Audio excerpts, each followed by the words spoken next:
Nigeria was not, has never been a nation. We had the aspiration, hopes that Nigeria one day would become a nation. And that has been elusive up till today.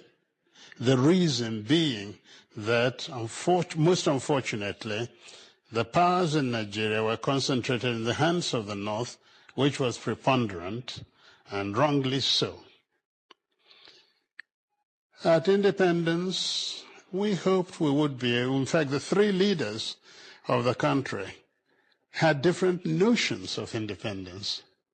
There was the actual leader of the struggle for independence, Dr. Nnamdi Azikiwe, who rightly thought that independence now created,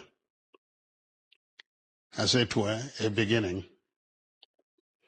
but that we were already a nation and we were now finding our positions in his own philosophical, political beliefs in Pan-Africanism.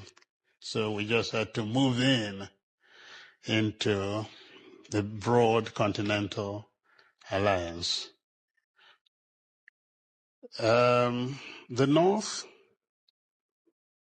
under the Sardana of Sokoto, whose agent was the Prime Minister Tafawa Balewa, felt that the Nigerian nation one had to tread very slowly, because he saw and they saw a great deal of inequities in Nigeria, and perhaps the most important then was the level of education between the North and the South. And therefore, that affected, of course, the position of the North, or Northerners, in the bureaucracy of Nigeria.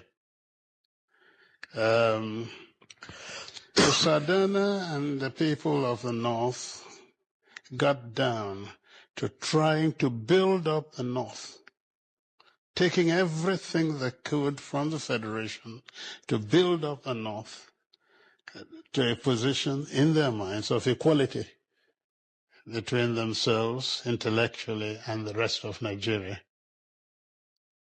The West, under Chief Obafemi Awolowo, thought likewise and took the position of consolidating the West so as to ensure that at a given time the West would then emerge superior to either the North or the East.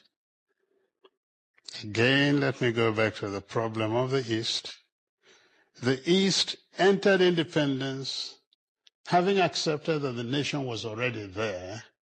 Naturally, the concept of nationhood implied a great deal of sacrifice by the East at all points. First sacrifice, the non-emergence of Dr. Azikiwe as the first executive leader of Nigeria. He vacated the place. He made the sacrifice so that the North could be accommodated. Second, very simple. During the constitutional conferences, independence was offered Nigeria before 1960. But to be able to accommodate the North, that Dr. Azikiwe believed was already part of a nation, we got this rather odd situation where a nationalist refused independence to wait for the North, and so on.